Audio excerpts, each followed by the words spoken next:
right, so welcome back to another episode of Fast Casual Nation, the podcast. My name is Paul Barron, and I'm your host today. And of course, on this show, we really like to explore both the emerging brands, but also segment leaders. And a lot of times, segments are the big power segments that we talk to, CEOs, founders around the world, around their segments. But today I've got Chris Schultz, who is the new CEO. I shouldn't say new, he's been there for a little bit, of Voodoo Doughnut. And great to have you on the show, Chris. Hey, good morning or good afternoon, Paul. How are you? It's great to be on the show. Yeah, I'm doing great.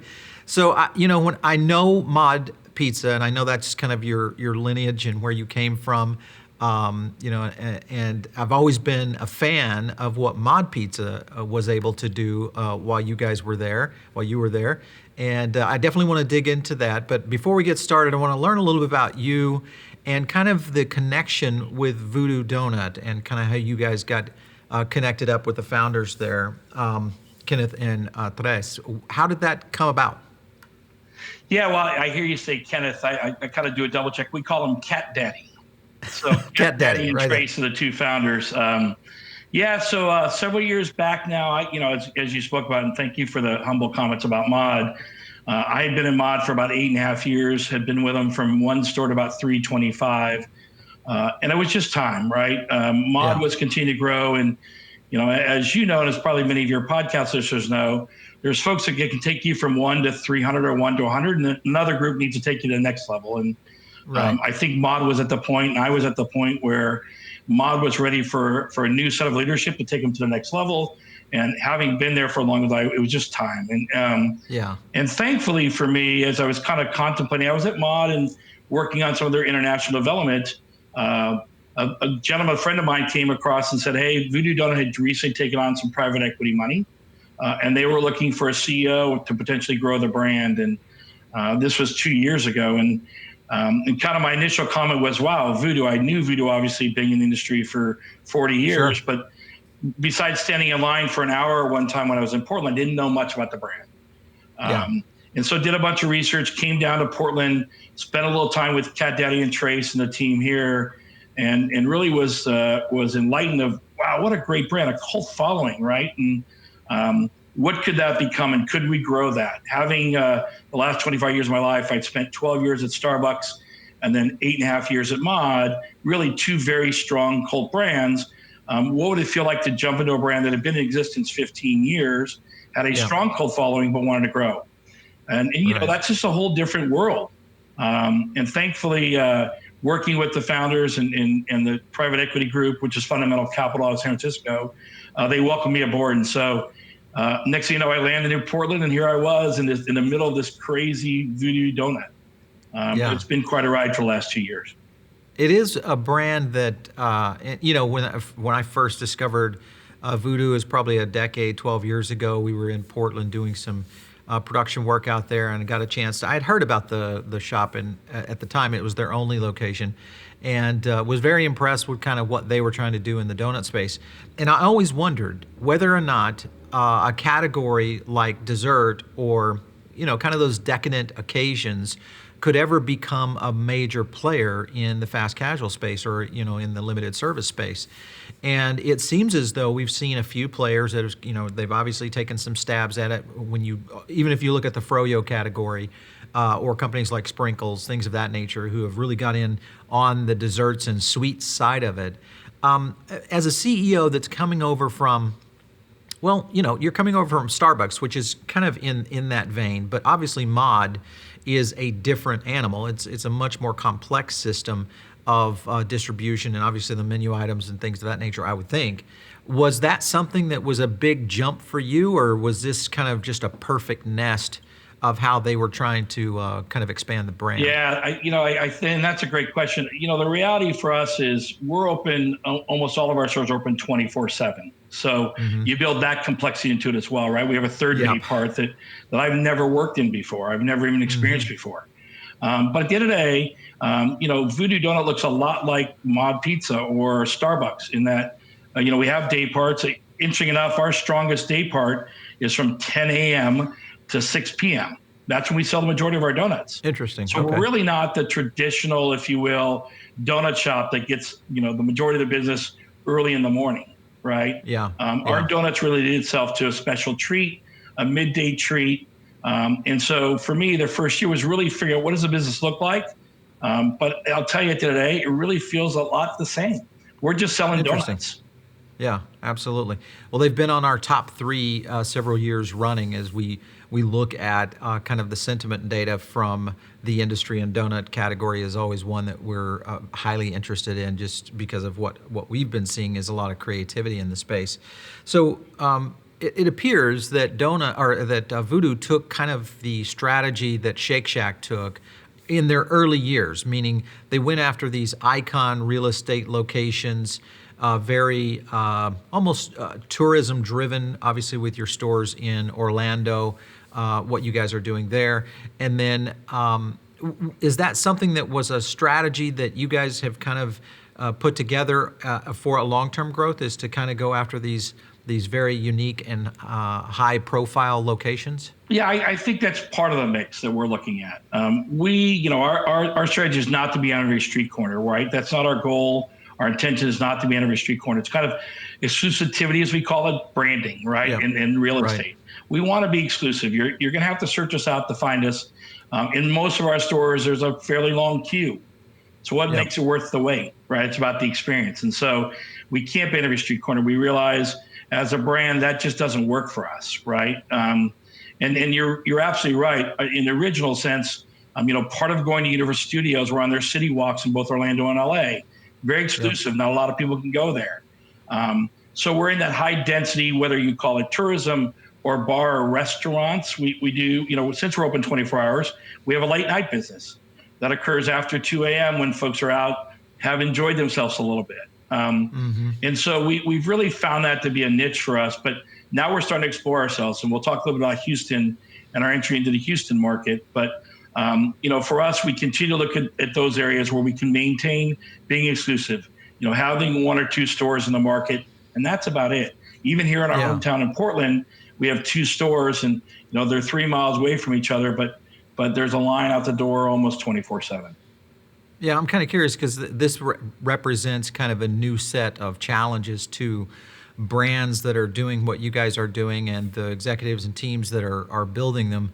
What are some of the things that you guys strategically are kind of positioning for that is different? Obviously, you've been at Starbucks, you've been at Mod, so you've seen those systemized models. Now you're at a concept that's very cult driven, high profile, and has a very unique marketing style. What are some of the things that you've found in working with Voodoo, over the past year and a half or so, that has been like, hey, this is really different and this is really challenging? Yeah, so part of it is, for us, we carry 51 SKUs of donuts, right? Okay. And we have to do that. We have to be that unique where, you don't come in and a glazed raised donut is what we have, right? We've got a little bit of everything, a little offer to everybody. So imagine that in a supply chain model and production model to try to maintain 51 SKUs throughout the day, right? One of the things I really learned at Voodoo is we're a full production kitchen. We make donuts fresh every day, 3 times a day. And so we're a full production kitchen that happens to have a counter with registers that actually sell the donuts. So that was an aha moment for me. The other reality is that, will people and do people eat donuts at 3:00 in the afternoon? And they do, they come in, right? And so that was one of those aha moments for me. So really for us, it was about identifying how we can systematize in some of those processes. The 2 founders were not operators. They were marketing gurus. They were a bartender and a bar promoter back in the day, and they did a phenomenal job in really building this cult brand. But now it's how can we make sure that we're productive in what we're doing. Right. Yeah, I like the fact that with what you guys are doing in terms of the product itself, it seems to have stayed very true to form. And a lot of times in brands, as they start to expand beyond their home market, typically the one that everybody recognizes them for, obviously with Portland being kind of the mothership there, is it easy to make that brand transport clear across country into here in Florida Right. at City Walk? How well is that translation from a consumer standpoint? What's kind of the feedback you guys have been getting? Yeah, I mean, I think number one is, and it's a word you'll hear me use over and over, and I think it's becoming kind of the niche word now, but to be authentic, right? Be an authentic Right. brand. Yeah. And for us, the reality is as we grow, whether we're in Universal or now in Houston or Austin on 6th Street, it's about being authentic and being authentic to ourselves, right? You're not Right. going to find a lot different in Universal Studios than you'll find if you come to Portland. We don't have uniforms for our employees. The music's chosen more or less by the employees, and really being authentic in our offering. You find just about the entire 51 SKUs in Orlando that we offer anywhere else. So for us, Right. it's maintaining that authentic sense of what the brand really is and what it stood for 15 years ago when it was a 1,200 square foot corner end cap here in Portland. Yeah. And to stay real true to that. And for us, that's the key reminder. We have a lot of folks that have been with Voodoo for 10 plus years, and they're a great reminder for me of our history and where we came from, and to stay authentic to that. All right, so Chris, when you look at the segments such as limited service, whether it's fast casual, QSR, the consumers are really starting to shift quite a bit. We have seen this where major brands, even like, let's take McDonald's, they've really changed up their offering, their marketing strategies and all. And everybody in this category of kind of next generation limited service, they're really getting ready for, or so to speak, getting ready for this Gen Z and the millennial population becoming their primary consumers. You guys seem to be perfectly matched with that. Do you see kind of a difference in how you have grown, obviously as a 15-year-old brand, to where you are today, and now we have really kind of a whole new consumer set? What has been kind of the change up, or has there been a change up at all for Voodoo? Yeah, and I would tell you, we've been doing it for 15 years, right? I mean, that's the reality. I think now the marketplace is catching up with us, right? This new Gen X, whatever you want to call it, right? Those folks, number one, all of our donuts, if you look at our donuts, are Instagram, right? They're beautiful donuts, right? We put them in a jewel case when you walk in our stores. They're not shelved in like a traditional donut shop, because when you walk in, we really look at it and realize that our donuts have to be the heroes, right? And so I think that, combined with the fact of being open 24 hours and having this mixed offering, for us, we really haven't changed a lot of what we've done. We've just done it better, and to ensure that we're executing better and our customer service is getting better. I would tell you, I don't think in the past Voodoo has really focused a bunch on customer service and the experience. And over the last year and a half, we've really put a little more emphasis on that, and ensuring that the experience matches, if you will, the level of our quality of our donuts and our people. And that's, I think, for us, that's where the change is going to happen for us for the next several years, is really primarily focus on making it, one of our key terms is it's worth the wait. But what does that really mean to our consumers? And so it has to be an experience when you walk into Voodoo. And I think we've had that in the years past, and I think we can just maximize that now. So I think it puts us a little bit of ahead of some of our competitors. And when we think of our competitors, although we're in the donut shop or in the donut space or the sweet space, I continue to look at the competitors that are out there, the Chipotles and the Mods of the world, and seeing what they're doing, because it's the same customer, and they're just choosing to go get, something for lunch, or choosing a treat for themselves. So I think that's getting a lot more meshed than it had probably in the past. Yeah, for sure. Okay, so let's talk about Houston. Houston was really kind of a new market it was obviously a new market, but a new style of market, not a typical destination location, Houston, even though it's a great city and all. Why would you select Houston over somewhere like maybe a Las Vegas or a Phoenix? Yeah, well, let's not say we chose them over. We're still looking at Las Vegas and Phoenix. Okay. But, the reality was, you go back to where you've had success. And based on my history with Mod, we had some success in Houston. And the reality is, you look at Houston, it's a growing market, right? I mean, the reality is going to be number 3 in total population. Is going to catch and surpass Chicago here in the next, call it 12 to 18 months. It's a foodable city, right? I think there's more James Beard nominees coming out of Houston than anywhere else in the country. People eat out. Sure. Historically, I read a stat the other day that people eat out 1 to 2 times more a week in Houston than any other city in the nation. So it's a real, foodable city. And for us, when we decided to start our national launch, Houston was right at the top of the list, and we found a great location. It had a drive-through, right? We've never done drive-through at Voodoo before, Ah, and people okay. ask me, well, why a drive-through? Well, the building had a window, right? So let's figure it out. And so, we opened a 2,400 square foot shop with a drive-through window on Washington Boulevard, which is kind of right in the middle of the Heights neighborhood, surrounded by Yep. bars and restaurants and on one of the major thoroughfares of the city. And we thought, well, let's launch the brand, if you will, Voodoo 2.0 sometimes, as I'm calling it around here. Let's launch in Houston and see what happens. And Yeah. by all indications, Houstonians like donuts. Very cool. Well, Texas is a great spot. I think you're right with the fact that Houston has really shown some very interesting attributes in terms of a growth city, and we're seeing a lot of brands starting to develop there. So it's definitely a hot spot. When you look at being able to transport that brand and culture out of Portland, Oregon, because Yeah. Portland, Oregon is its own little world. If you've never been to Portland, it is a unique and lovable city, but it is different than most cities in the United States. And being able to take that culture and move it into a place like Houston, what kind of challenges did you run Yeah, into? of course. Yeah, if you haven't been to Portland, you got to come check out Portland. It is an interesting city. That's to say it lightly.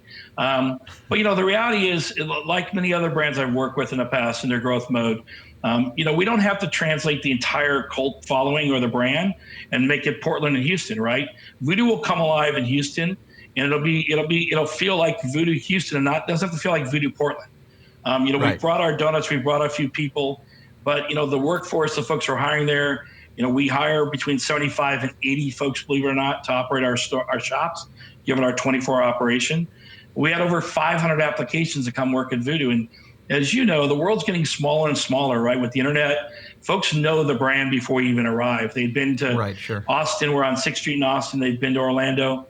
So a lot of folks had already known the brand, and they were just waiting for it to arrive. So we didn't change anything. We brought the donuts. We brought a few little pieces of artwork that we hang in all of our stores. We have a black velvet painting we hang in all of our stores. That's our spirit chandler, right? Because we do weddings, believe it or not, in our donut shops. And so we put Patrick Swayze up in Houston.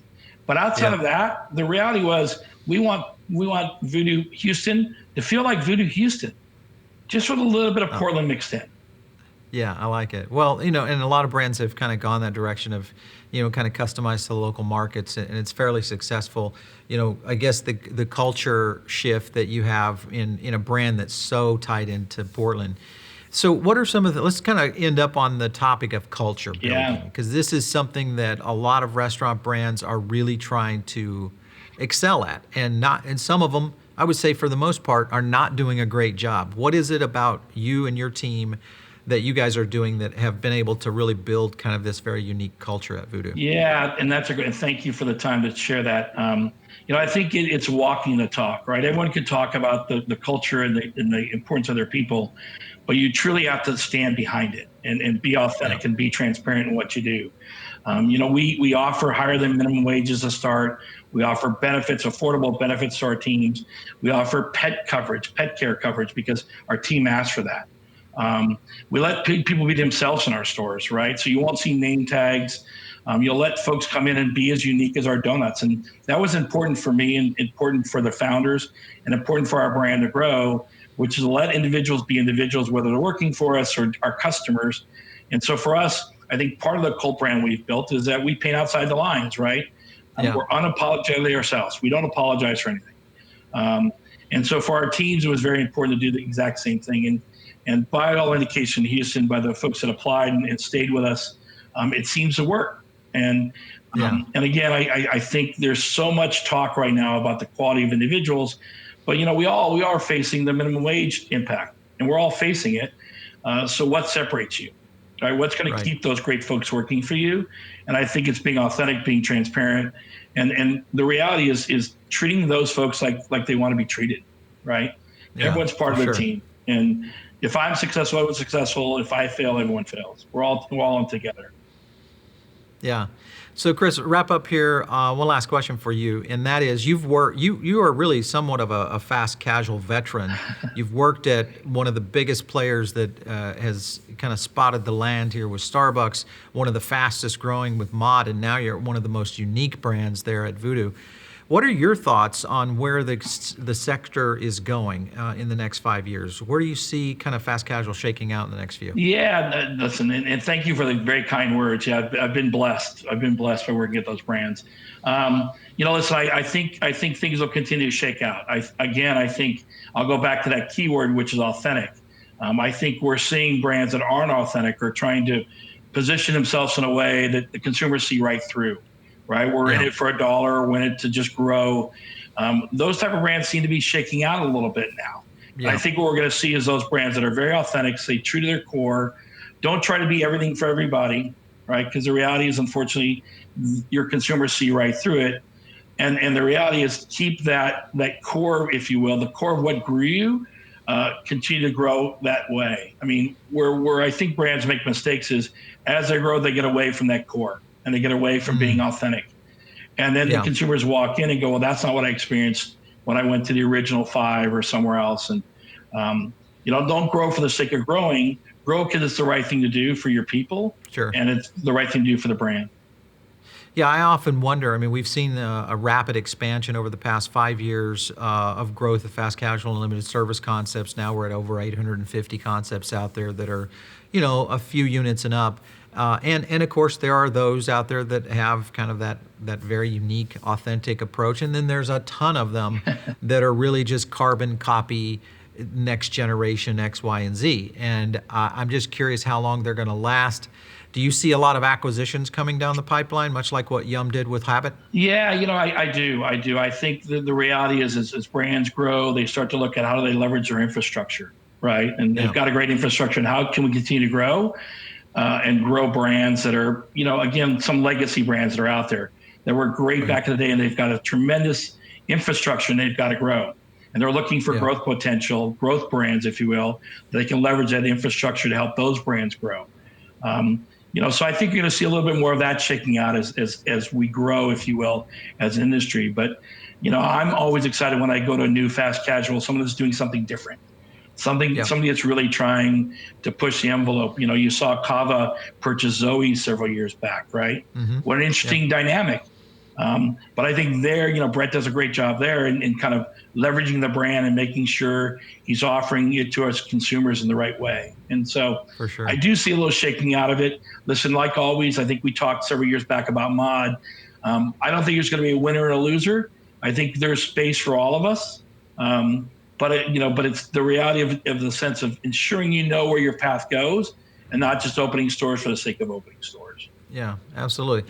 All right. Well, we have been talking to Chris Schultz, the CEO of Voodoo Doughnut out of Portland, Oregon. Thanks for stopping in today, Chris. Hey, Paul, I really appreciate it. Remember, it's worth the wait. I like it.